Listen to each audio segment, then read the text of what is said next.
Morning, everyone. Much better. All right. So we've all braved the heat wave of Tulsa, Oklahoma.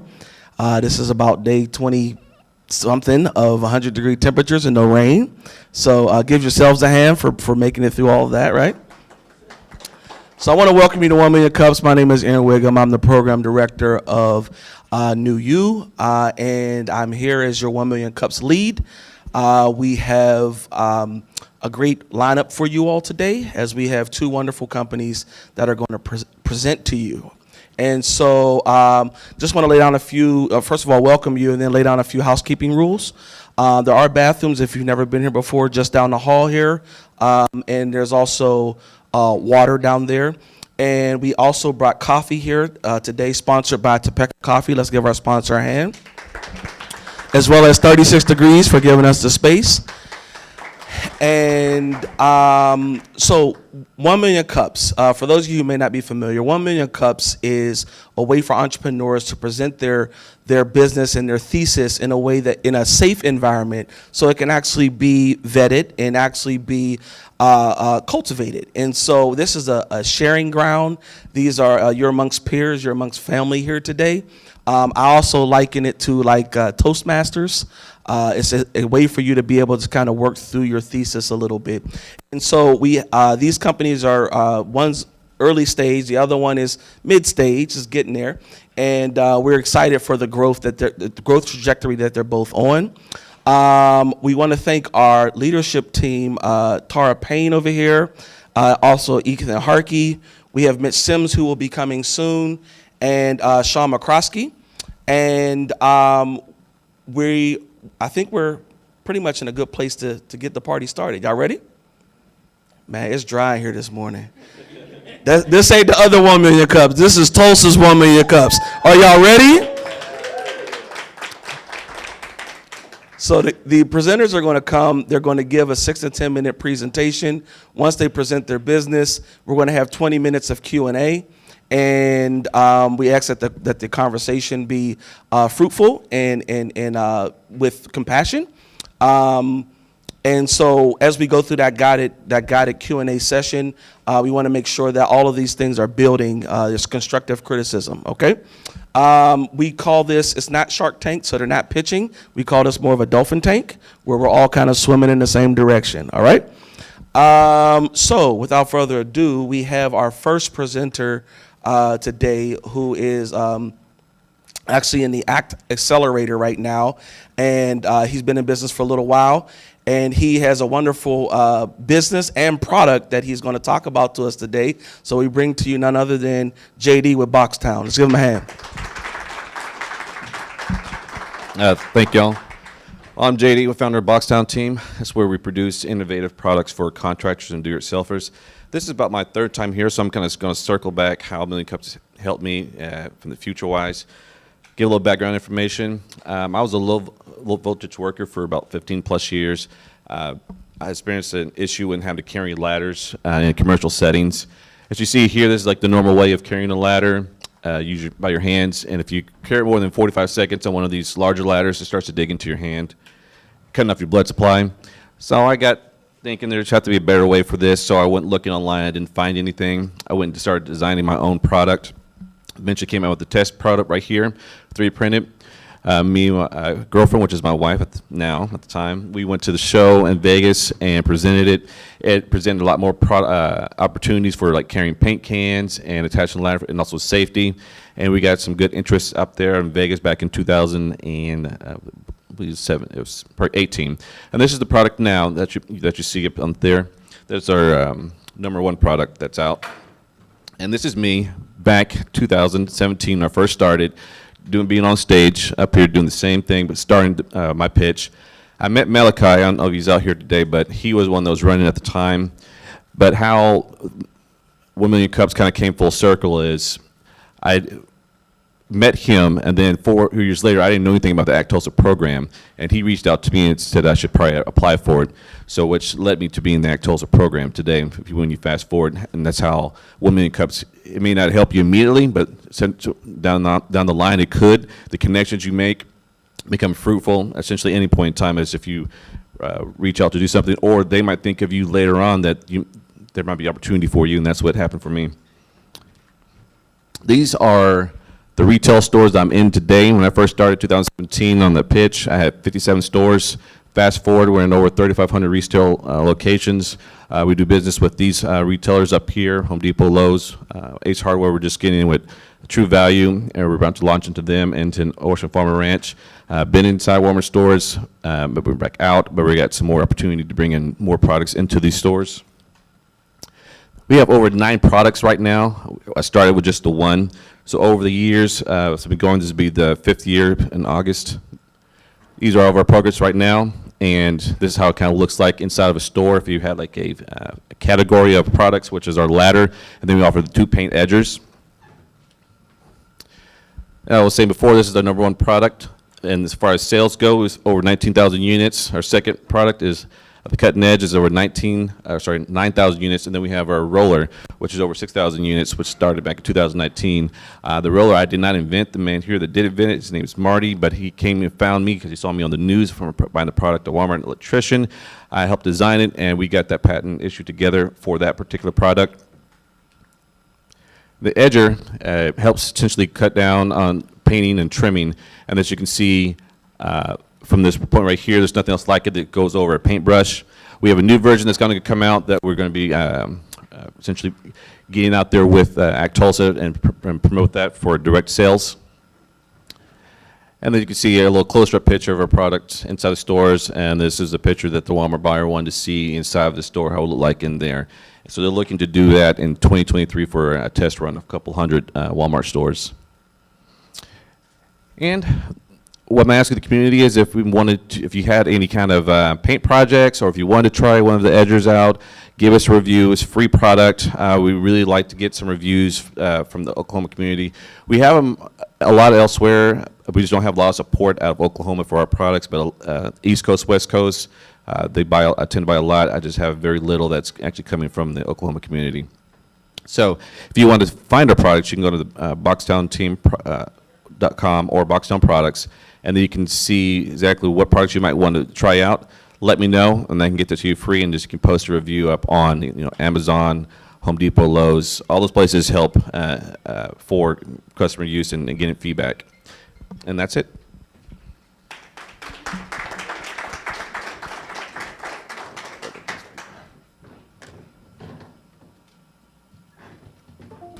All right. So, do we have any questions for JD? Who wants to kick us off?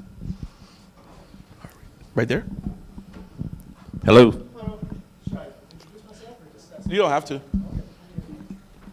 So, awesome. Really cool. Thank you. Tell us about just the basics of the logistics of your manufacturing and distribution. Like, is there a service you use? Is it all-in-one? Is it multiple different sources that put everything together? How does that work? What's that? I have 2 sources of that. Is one here in Oklahoma in Sapulpa.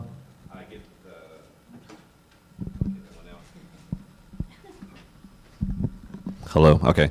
I get the labels added from here, from Blue Stem. So they make my labels. They apply them on there. I also do sourcing out of China, and any kind of shipping logistics, I can do that through FedEx or UPS, or if I get like a big freight, that I can get freight quotes or any kind of freighting program to get them shipped to store locations across the United States. But most of the time, it's they handle the big stuff as far as the big pallets go.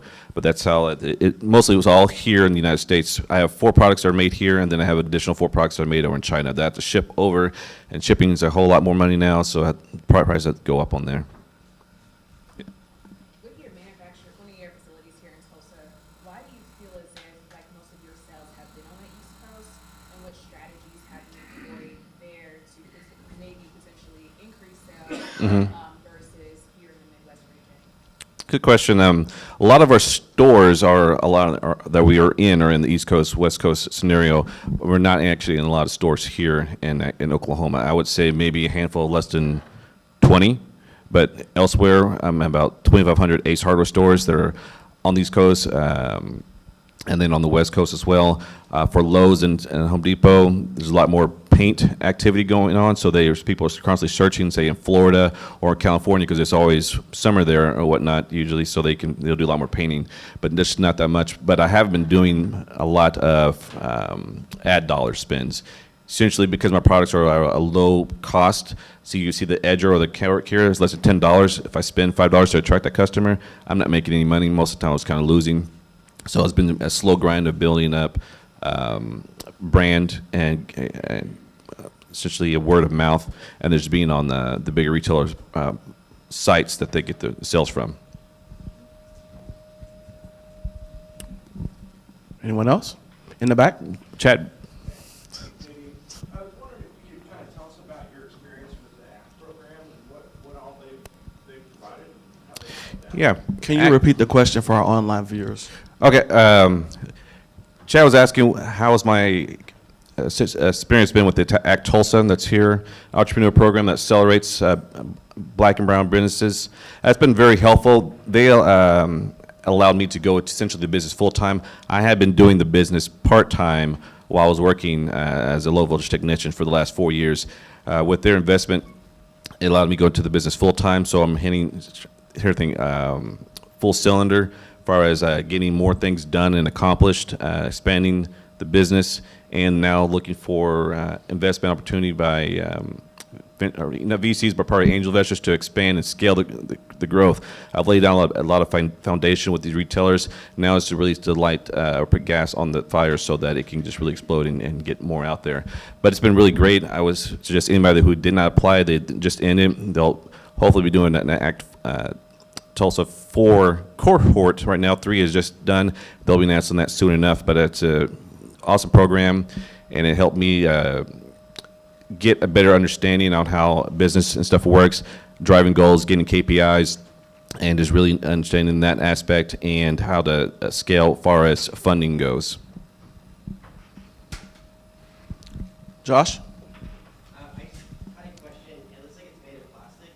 Is the plastic, is it, like, what kind of producer responsibility do you have in the product? And then what's kind of the next slide? Once it breaks, it's not useful. Like, is there a chance that you go into, like, recyclable plastics or not? Can you repeat the question? The question is what kind of plastic we use for this, and if it's broken down, if it's recyclable. Is that correct? Yeah. Yes. It's ABS plastic, and yes, it can eventually break, but I've made it where the construction is really hard for it to be broken. Let's say, for example, the roller that you've seen up here, it has 2 wheels and a chassis, but it has a metal axle and a couple of washers. We back all of our products for what they 1 year, no question. If it's broken, warranty. If it breaks for any reason, you'll get you another one, replacement for free. But I've reached out to people 4 years from now about the product, and it's still working strong. It's very short, so it's very hard to break, like as in a pencil. The shorter it is, the much harder it is to actually break. If it was bigger, then it has a lot more probabilities of it breaking than it is right now.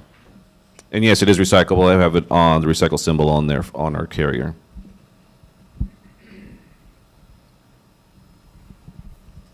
Anybody else?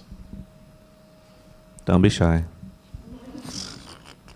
So I would like to hear about your growth strategy. How did you actually get the growth that you currently have? And what was your pathway into big box? How did you, for those of us who may have retail aspirations, what was your entry into big box?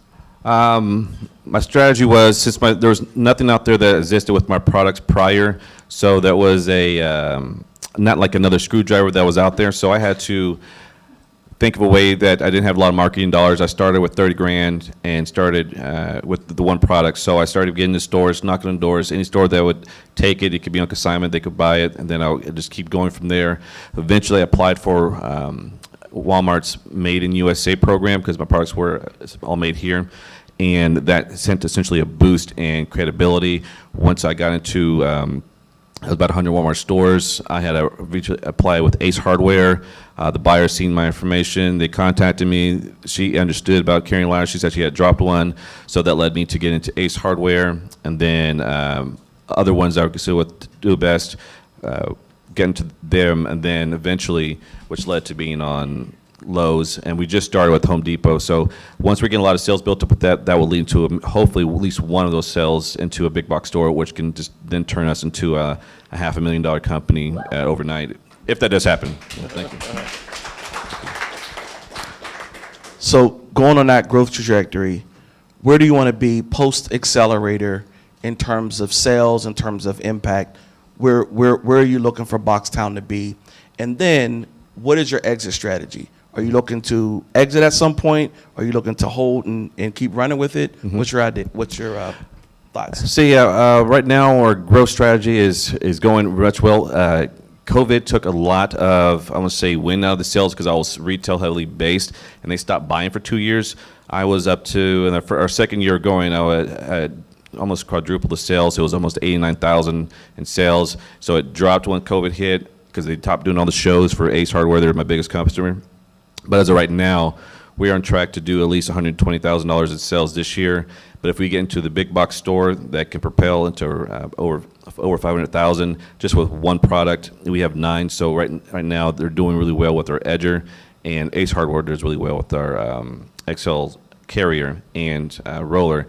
But for an extra strategy, if we can keep getting at least a couple of ones into the big box stores by 4 years, then we'll be around $6 to $9 million in sales, at least worth by times, and then we can look at getting acquired or essentially expanding to more products, maybe do something different, but continue the growth because I'm not opposed to selling the company and starting something new. I have other ideas, but I also like to help other retail people that are in the community that needed guidance, because whenever I started, there wasn't much help for anybody that was actually in retail. There's a lot for tech people all around here, but anybody the questions they're dealing with big box stores or whatnot, or getting it out there on Amazon, there's not that much help, but you got to really go out and find it. Did that answer everything? Yes. Okay. Yeah. Anyone else? All right. Jessica? Oh, Welcome. appreciate it. With everything growing, what's the team that you're looking for? Who are the key players that you need on your team Yeah. to keep accelerating and making sure that it's sustainable as you grow? Yes, as you do try to build your team out, it would take funds out of the business, which I'm looking to get funding so I can get a team really together. Right now, it's me, my wife, and Marty that are really the team that's part of it. But if I'm usually running all myself, and they're working for free, that type of thing. So, well, we need to get growth and a marketer, somebody who's really good at marketing, as an intern, or who somebody wants to do something as a I don't want to say equity based, or somebody who's really good at that, that's looking to join a board or come on and they have the expertise that we're looking for, and then somebody else who's to share the burden that I also have to do a tremendous amount of things, and it's just really all on my shoulders to handle it all. But somebody to alleviate that can help, because then I can just focus on scaling the business and growing, getting to more retailers, and get into the safety industry, what's another whole side of it that is bigger than just the retail. So you essentially want to do like the business development partnerships and have somebody come in for like day-to-day operations. Yes, and that would be definitely helpful, and the marketer. That's probably the biggest thing, because I really suck at marketing as far as spend goes. Hi, JD. Good Hello. job. My question is, it looks like your product would do really good, like with a demonstration. Mhm. And I was wondering if you thought about QVC at all. I have. That's one of my pitch decks is about infomercials and QVC. I have applied for them. It was some years ago. I was about to be on one of the networks where it was called, I think it was called Vine, or eVine or something like that. Right before they went under, I was with the producers to be on one of those shows that were essentially a shopping network channel. I forget what it was called, but they went away. Now it's just really HSN and QVC. But I want to essentially be one of those shows because, yeah, it's very dimmable for our products. So we've been seeing a lot of that also for the infomercials for showing. Cool. So I think it's great that what I heard you say is that you are looking to maybe do consulting or coaching for other people who want to get into retail. When is that available? Like, what if somebody's in the room right now who wants to have somebody walk alongside them while they're trying to get Mm-hmm. into retail spaces. Do you offer that now? Like, what does that look like? What's your It's timeline? really if they, they're coming to me and they have something, and I just really give them like an opinion or like kind of the whereabouts. But if they're wanting like a full blown, like say a coach or a service, then it takes a lot of time. I don't have a lot of time for that. Then I would say I would charge a little bit to do that. But I'm actually, then I'll be walking them, like hand walking them through the whole steps of the process, avoiding pitfalls that I spent money on and I lost on because I didn't know beforehand, which can essentially benefit them. So that's kind of what I've been doing here and up there. I do that with Marty when he first started, getting this out there, and he's having a successful product. But it does take, there's a lot of heartache that goes into getting your product launched and a lot of funds that it takes, and you'll have ups, downs, and I kind of help guide you through that, because if you can make it past the years and actually get your product out there, then eventually you will succeed, but you've got to be willing to spend a lot of money to get where you're going. All right. Any other questions? Right here. Oh, you're waving to him. Okay, all right. Anyone else? Jessica? Sorry, I don't know if this was asked. So the free product for reviews, what is the intention behind that, and why, what will that lead to? Why do you do that? Yes, reviews help because a lot of people who actually give, I want to say reviews, if they have a negative experience, then they are the ones that are more likely to post. But even the people that, a lot more that have a positive experience are less likely to put a review up there. But reviews help for any kind of products, even if it's for services. I just had a conversation with Lowe's. They said the best traction to get is more reviews. That is the best way they found to get your product more sold. And more people review it, can understand it, and they can weigh their decision off. If you've ever shopped on Amazon, I'm sure you have, then you've probably gone through and seen a lot of ones are stupid reviews, as in they give somebody a bad star because the package came late and Amazon sent it, but they get dinged for that. And that does help, or sorry, hurt actually the product maker, because some people will just post things that has nothing related to the product that is a negative review. And then sometimes they have a valid points on there. A lot of our products have issues that maybe I didn't see yet or need to rise, and you actually found that review helps, and then it helps to make it a better product going forward. Have you considered partnering or working with painters unions and different industries that use ladders? Have you considered partnering with those unions to kind of not be a sponsor of that your product, but endorse it basically? Yes, a lot of it find that ways, but what I've found, what gets stuck with men between 35 and 40, which are those like major professionals, they are stuck in their ways. It's really hard for them to try something new.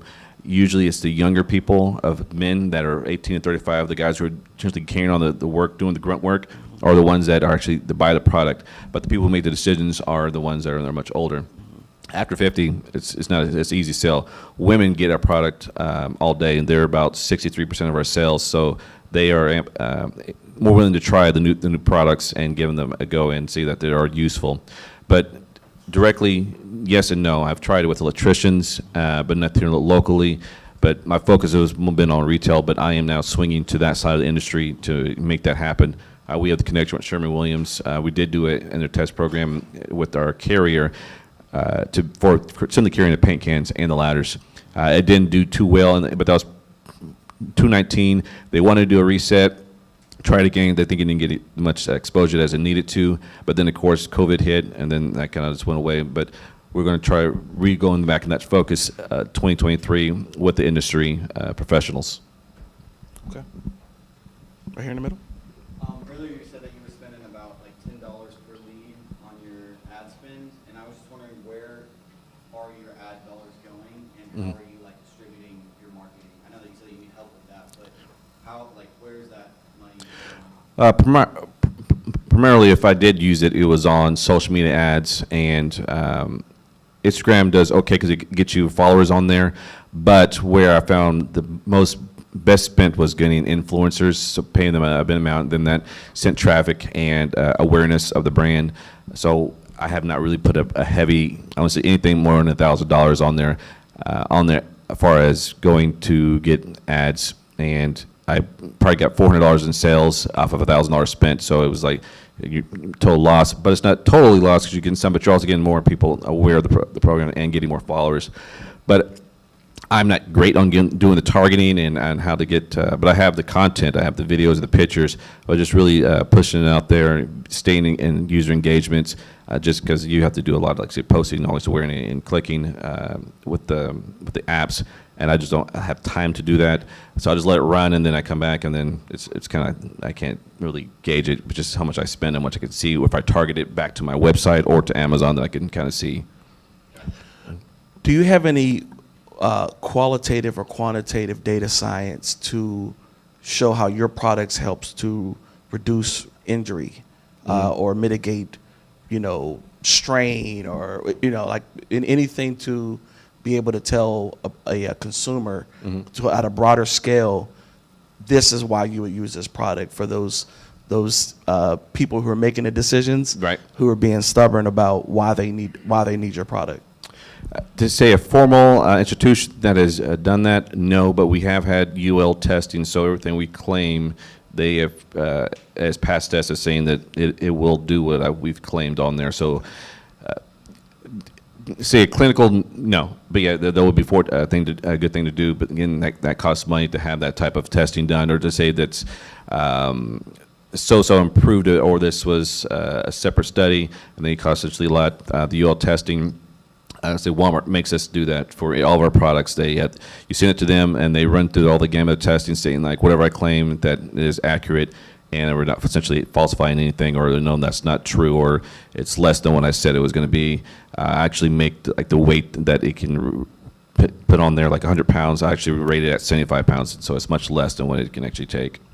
Along those same lines, have you ever thought about maybe partnering with occupational therapists who are currently working with people or will work with people who've had injuries like fine motor injuries? No, it's a good point. When I did do like fairs, we did have like a lot of elderly people that would use it just for carrying bags and whatnot, because they would have the issues with their hands, and so we have seen that as a good reason. But a lead to go into there, no, but it's a good one. Joshua. I'm sitting here, I'm like, oh, I want to do your ask, but I don't have a QR code. So just going forward, if you're going to do a presentation, have a QR code that you can scan and sign up for the free annual thing. Yeah. That might be helpful. Yeah, that's a very true story. I know Onyx had it on their last one there. I have it on my business cards, but yeah, I should have had it right there at the very end, so you can be able to scan and go right to the page. That is boxtownproducts.com if you want to check it out, or you can just Google us, and you'll bring up a lot of things on their pages and pages. Anyone else? All right, let's give JD a hand. Thank you.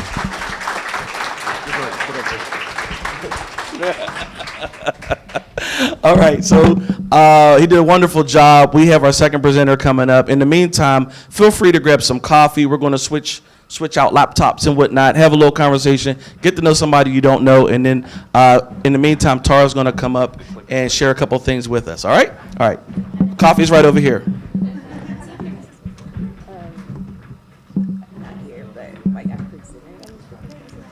You guys had great questions. I would now like to invite to the stage. Okay, I'm gonna go teacher on you. If you hear my voice, clap 2 times. If you hear my voice, clap 3 times. Thank you. Give me just another moment of your attention. I would like to invite Kathy Curtis from the Oklahoma Department of Commerce to the stage. She is going to talk to everybody about what the Oklahoma Department of Commerce has going with women's. Can you hear me? You can? Kind of. She's going to talk about what the Oklahoma Department of Commerce is doing with women-owned businesses. Kathy, I'm going to go ahead and invite you up. If you could just tell us a little bit about what you're doing with the Oklahoma Department of Commerce. Is that okay? Yep. I want you to come to the stage and use the mic, please. Let's give her a hand while she comes.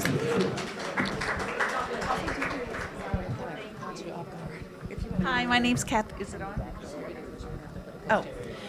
My name's Kathy Curtis. I'm with the Oklahoma Department of Commerce, and I just wanted to come today and see all the great ideas. You know, I know we focus a lot on big businesses coming into Oklahoma, and you see all the headlines, But you guys really make it happen. This is the blood, the lifeblood of Oklahoma, our entrepreneurs and people who start businesses and the great ideas.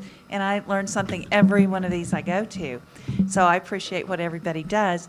I wanted to let you know one thing I do at Commerce is I work with the Women-Owned Business Certification Program and the Diverse Business Certification Program, which is another name for Minority Business Certification. But there are a lot of categories. We have a database on the Commerce website. If you are a certified company, has your company name, website, contact information. So if anyone's interested in that, it is the applications and the qualifications are on the Commerce website. I have business cards if you'd like to pick that up. I also work with the incubator program. This is a great way to get started. So anyway, thank you for the time. Kathy, what does the signing up for that do? What does that give you access to? Signing up. Signing up for what you Oh, being a certified company, if you are perhaps looking for a government contract, sometimes they want to be sure that you have been vetted and are a certified women-owned or certified diversity-owned company. We also, like I said, on our website, on the Commerce website, we have a database of our certified companies. So anybody can see that if they're looking for an asphalt paving company that's women-owned, they'll find it there if it's a certified company. So, but there's an application to go through, and if anybody's interested, please get my business card, and I'd be happy to get an email or call if you have questions on doing the application. Is that okay? Thank you. Thank you.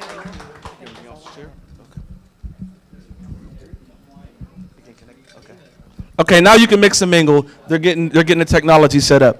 Please get some coffee. We don't want to take it home. Get to know somebody.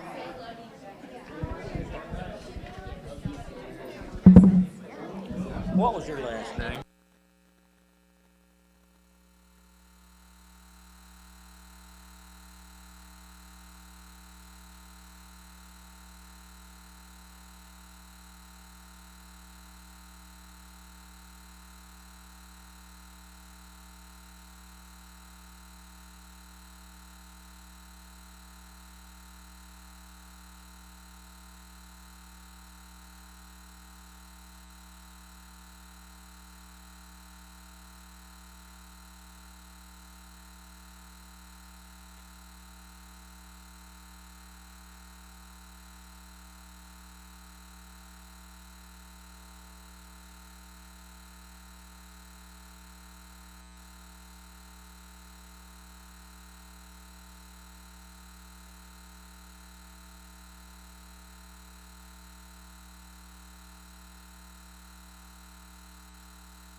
Okay, everyone.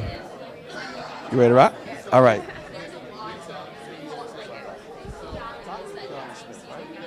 Hey, I'm gonna give you some love. All right, everyone. Can we call everyone back to your seats? 2, 3, 4. Can everyone come back to their seats?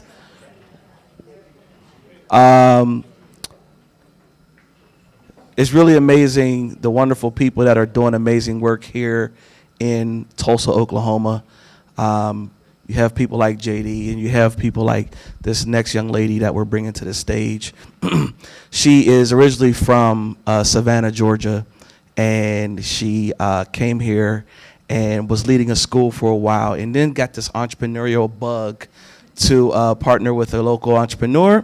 Well, not a local, but now they're local entrepreneur, and to really breathe life into this idea of Socialpreneur Lab.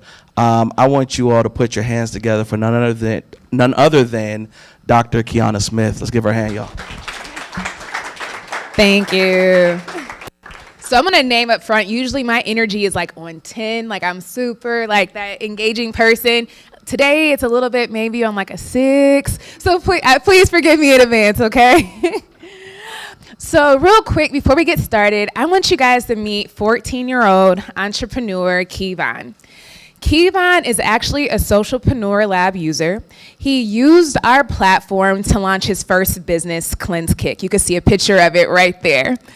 So he used our platform and our crowdfunding to actually earn $315. With that $315 that he earned, he was able to generate his first $1,000 in revenue.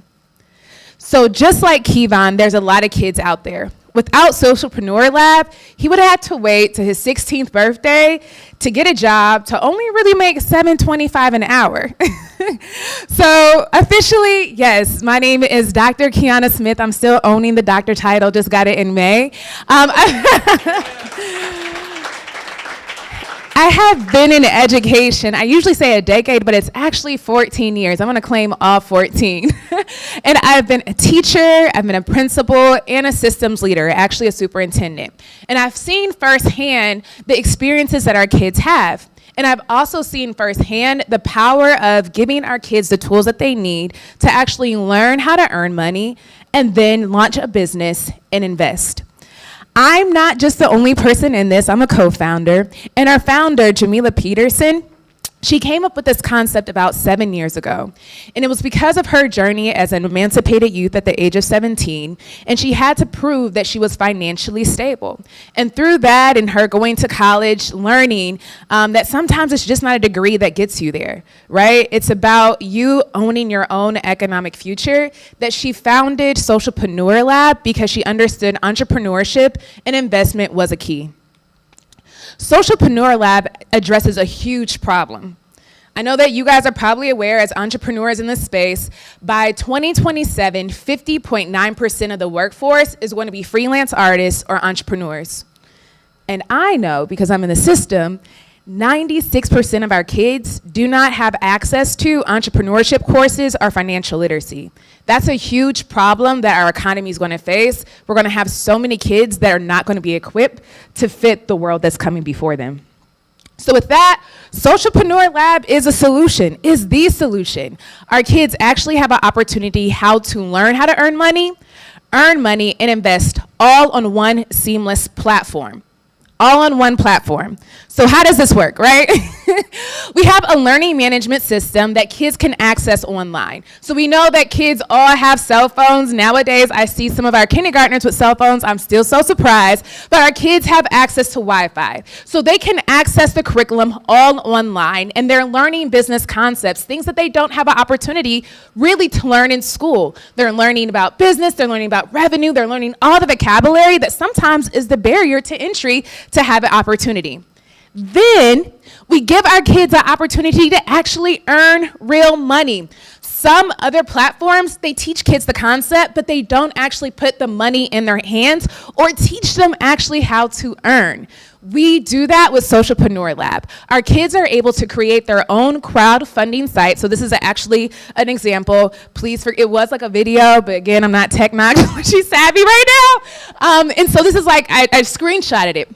And so you can see one of the young ladies who did Sugar Palace Boutique, she is able to crowdfund. We have built-in media on social media shares, and they're able to raise money and actually then use that to buy their product. So once they buy their product, they then can safely market on our online marketplace, just like you see here. So now they're learning about money. They're actually able to learn money, or they're actually learning about money. They're actually able to earn it. Now they're actually able to sell. And the next part of our business is launching a neobank where they're able to keep all transactions on our platform and be able to get that mentorship just like you would with your first bank. You build that lifelong bond. Our goal for all of our Socialpreneur Lab users is to earn their first $1,000 in revenue on our platform. Our kids and our parents, they love Socialpreneur Lab. Why? Because it's the one-stop shop. Like I said, there are other platforms out there. There are other programs. Some are in school, some that you could do on your own, with like a B2C model. However, they do not provide beginning to end products or beginning to end services or support for kids. They either offer one portion or the other. We're the only one, and trust me, because I've been doing this research for a long time, because I wanted our kids to have access. We're the only one that provides everything right there online for them and puts cash in kids' hands. With that, we have had traction. So while we're still scaling, we've had traction. Right now, we've had 31 paid pilots. We actually have 3 right now in the city, Tulsa Dream Center, Tulsa Common Good, and we're actually gonna have a camp, the Future CEO Camp, starting next week. We had 2,000 users, and right now we've generated over $216,000 in money. Yeah, that is good, right? So in the next 5 years, with different support strategy, we plan on becoming a $1 billion business. I know people are like, what, how, explain? I will explain right here. All right, so with our B2B model, that's really focusing on schools, youth organizations, and just because like we know now the problem, 50.9% of the workforce are going to be entrepreneurs, a lot of states, right now 23, are requiring financial literacy. So we know we have an opportunity there to work with youth organizations and schools and charging them $10,000 on average per program.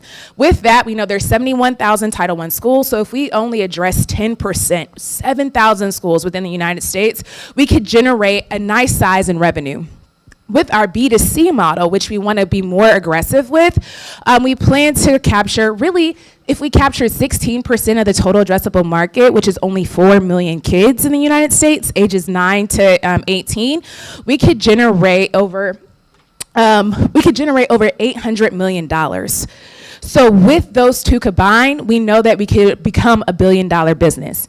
In addition to, like I said, we're going to launch our neobank. And so with each user owning their first $1,000 with a transaction fee, we know we could use that to also generate $4 billion right there. With that being said, what is our ask?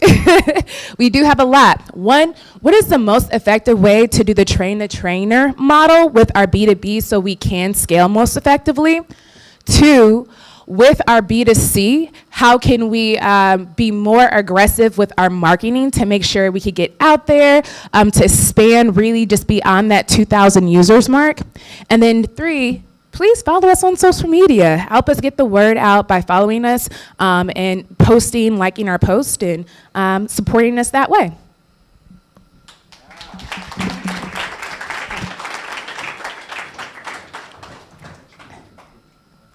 And yes to the QR code. All right, let's give her another hand, y'all. That was wonderful. So who wants to kick off Q&A? We're just going to ask that you repeat the question for our online viewers, all right? JD and then Blair. Okay. My question is, how do you combat from parents taking the money and they're actually going to the kid? How do you make sure the kid actually gets that money that they earned for their business? Good question. Right now with our B2B. Can you repeat the question? Oh, sorry. Yeah. So how do we combat, and I'm believing you're more so referencing our B2C model, the money going to the kids opposed to the parents and the parents using that for whatever. To be honest, that is a great, when we have the bank, right? When we're able to launch the bank, the transactions, the kids will have their own debit card so they can use it that way. However, right now there is a level of parent involvement and ethical practices, which we are trusting that you're doing this for your kids, that you will have this investment and allow them to use the money. But we will love if you have ideas to be able to problem solve with that, because we haven't thought through that part just yet. But right now it is like a level of trust that we have with all of our users to do the right thing with the money. Blair? So I guess I have kind of a twofold question. So, how do you, how do you track or how do you get metrics for how much the kids are retaining? And then also, how do you help in the kids transitioning out of your program to make sure that they have retained what they need to still be successful once they're outside of your program? When you say retaining, are you referencing the crowdfunding or the actual sales? I was thinking more of the training that they're receiving through your program. Oh, how much are they comprehending? Yes, ma'am. Okay, thank you. So in terms of their level of comprehension, we do give them a pre and post-test assessment just to see, one, how much they knew before coming into the program, two, to see how much they actually retained after the program. And we use that also to improve our practices. And two, to give us insight of how we need to tailor the program, especially if it's with our B2C customers. In terms of where do our customers go afterwards, we hope with the bank that we could continue to keep them involved in terms of making investments. And so that's why we think it's crucial to have that last component to keep that lasting relationship with them. We've also had multiple users where they've used it at school, then they want to come back because they want more information. As we know, the life of an entrepreneur, the more you know, the more you want to grow, and the more questions you want to ask. So we have had that. Good. All the way back in the corner. Come to Maria. I think this is wonderful. I worked in K-12 and also sold. Apologies if I missed this. Can you walk me through how the curriculum is implemented? Are you implementing it directly into classes at school? Is it like an after-school program or something more of that? So with our B2B, Can you repeat the question? I'm sorry. So how does thank you for always doing that. I'm yeah. Okay, so the question was, how does this live in schools and youth organizations? Is it during the school day? Is it an elective? Or is it an after-school program? It looks very different per B2B user.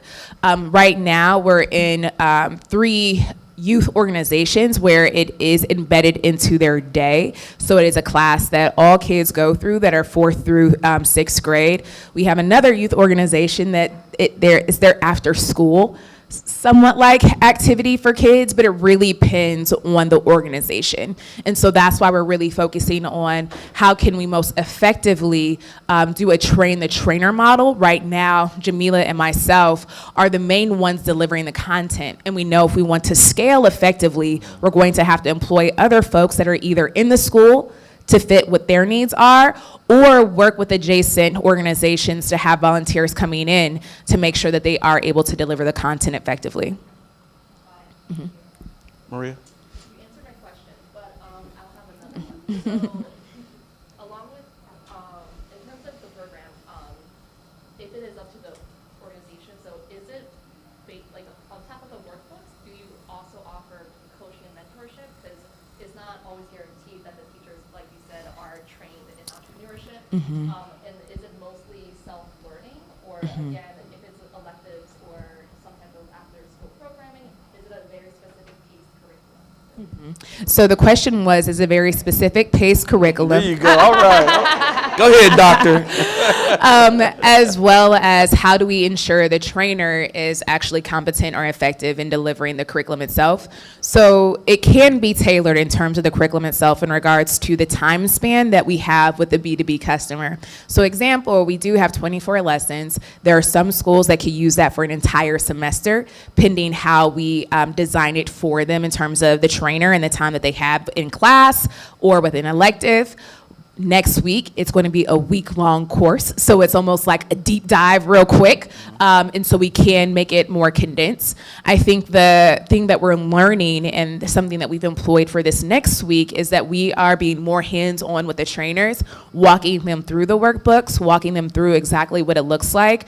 We haven't yet perfected that model, but that's something that each time that we're doing the B2B, we are working on having at least 3 days up front to train the trainers to make sure that they understand the concepts, they know how to engage the kids, they know how to check for understanding, as well as a piece of like quality control, right, that they have to support young entrepreneurs.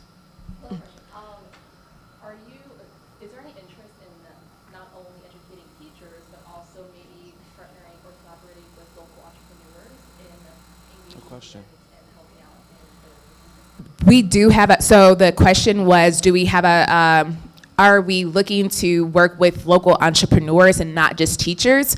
We do have an appetite. We want to partner. We really want to not just scale. It's not just about scaling the business. We want to make sure kids have the knowledge that they need to be prepared and that they can be successful entrepreneurs. So yes, we are open to partnering and would love to work with local entrepreneurs to take this to the next level.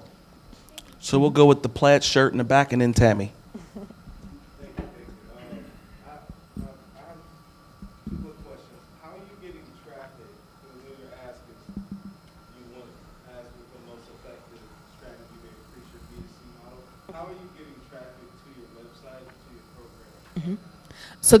So the question is, how are we getting traffic to our website right now for our B2C?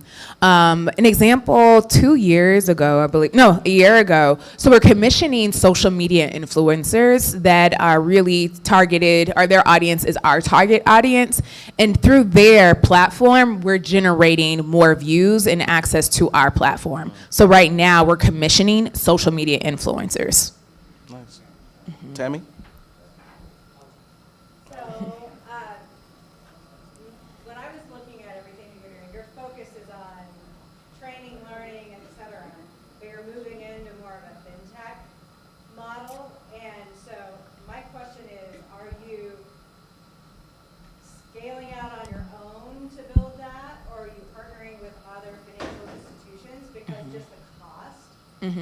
For all those certifications you're going to have to get is going to drain any and all money that you're trying to raise. Yep. So the question is, so we are a fintech. So right now, yes, we're focusing. It's like train the trainer. But the question was, how do we plan to expand beyond with fintech, and knowing fintech is so expensive, how do we plan to go there? So we are fintech. Everything that we have is online. Right now, just our customer base, we have more B2B, so that's what we've been focusing on. Our founder is actually the CTO. She's with Halliburton. Her background is tech. So right now, she is the one that is working and building out all of our wireframes, especially with the bank and Synapse. She's doing that. A lot of the things that you saw the screenshots of in terms of the crowdfunding page and the marketplace, she has helped build. We do know that is going to be a cost, and so we do want to aggressively fundraise and make sure that we do have the funds to be able to scale properly. But we have taken that into consideration right now in the intermediate before we do contract with other engineers. Jamila is that engineer. Did that answer your question? No? She's asking how your connection to the bank. If you want to have a bank side, you want to be the bank or you want to connect with the bank because of how it's regulated. Right? Gotcha. Yeah. I'm so sorry. So how are we going to be are we going to be the bank or are we partnering with the bank? Yes, so we are going to be the bank. So we have a partnership with Synapse to allow for us to build the wireframe. And if we then decide to go partner with the bank, we can take all of the information that we have, all of the users, and do that. I think we have had some start conversations with local banks, some credit unions that are very interested in having this be a part of their community arm. So working with, at the same time, we are still building out with the Synapse. We do appreciate the uniqueness that we can offer our users, knowing what our users need. But there are some conversations getting started, and we are looking to see if that could be the most effective and efficient route for us to scale. Well, I can tell you right now that you have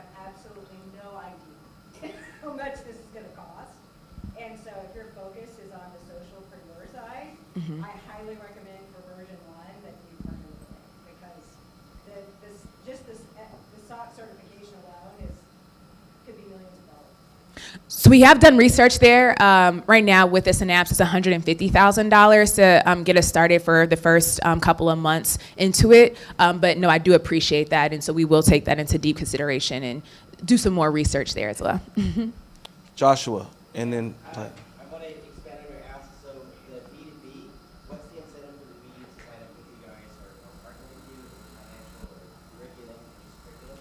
The second one is, when you say B2C, are you trying to sell this product to kids, get kids to on board? And then, sorry, those are two questions. So the first question with the B2B, what's the benefit to the business? Or incentives, yeah. Yep, or the incentives. So I believe with schools, it's the requirement. Right now, there's 23 states that are required. Oklahoma is actually one of them. And I can tell you, when you walk into most schools, you won't see a single financial literacy curriculum or someone that's able to speak to it. However, when the state then says, like, yeah, we're actually monitoring what we are expecting, what we're believed to be true, a lot of schools and districts can get in trouble. And so one is just pure compliance. That's one. Two, I think people understand it's the evolving needs of kids and trying to engage kids. So financial literacy is now becoming more attractive. Entrepreneurship is becoming more attractive. So it's an engagement factor to get kids to come to school, be interested in school. So I think that is like the biggest incentive with B2B. They know that this is a needed 21st century skill for kids. In terms of B2C, are we selling to kids? Are we selling to parents? It's both. We realize the financial power right now is with parents. What we're trying to almost shift in the economy is looking at kids as producers. Right now, they're just consumers, and they have to rely on the producer so they can consume. But we're trying to flip that, where kids are actually seen as producers in the economy. Some kids can be the ones that actually sign themselves up for the program. However, we understand right now we're really targeting parents, also kids, to egg on their parents, like, hey, I want this. All right. We have blue shirt, and then we'll come to Erica and then Jaden. My question is actually in regards to the statement you just made. What kind of ancillary products or services are you creating for the parents to incentivize them to take the course, put the kids in it, and then them to use that information for themselves? So how are we incentivizing parents? So really, I think what we have seen, right, through our, not just market research, but with our experience, parents want this for their kids because they want their kids to have better. Just like any game or any platform or they want their kids to have that knowledge. So the incentive is for their kids to have access to the knowledge. We haven't thought of other things outside of that because it has worked in that sense. And what was the other question? My question was, Vandy, what kinds of ancillary products outside of what your main product is that you're creating for these kids and these parents to be incentivized to be a part of it and stay in it? I guess I'm a little confused with your question. Do you have a way of attracting and retaining parents? Oh, Using other than just the main big thing, hey, put your kid in here for entrepreneurship, financial literacy course. Are there ancillary products or services that you offer, like maybe consulting to the parent? Maybe the parent has an idea and they want some kind of financial literacy or maybe funding or something like that. Is there any kind of ancillary products that are also attached to your main business? so are there other things attached to the business to help incentivize, I guess, greater participation, retention? Right now, no. We wanted to solely focus on like the product itself, the curriculum itself, the experience, the platforms, and make sure that those were where they need to be. What we found is that they do enjoy the experience and they either re-enroll or they're excited and they have their business continuously going. And so we have not like dove into other areas to invest in terms of our time to see like how we can continuously catch when we've already seen that they are interested and they stay engaged. For our B2B, like we have reoccurring B2B partners each year that kids are looking forward to it. And with our B2C, we have kids that have signed up multiple times, so we haven't spent a lot of energy in that space. Okay, folks, I'm going to have to cut questions here. It is 10 a.m. You can get with Kiana privately with your question. And let's give her a hand, first of all. She's always around, but you definitely get with her right now and discuss, ask your question with her. We thank you so much for coming out to 1 Million Cups. We will be back next month. The third Wednesday of August, we'll be back with 2 more great companies. Thank you all for coming out. Have a great week. By the way, if you're free Saturday morning, there is a Spark Saturday. New U is on a Spark Saturday where we'll be going over life mapping. Breakfast will be provided. It'll be at Leadership Tulsa. If you're interested in Spark Saturday, which is where we'll be giving a workshop on life mapping, please see Blair over here. Blair, can you wave your hand? See Blair. She'll help you get signed up for Saturday life mapping with New U. Thanks a lot.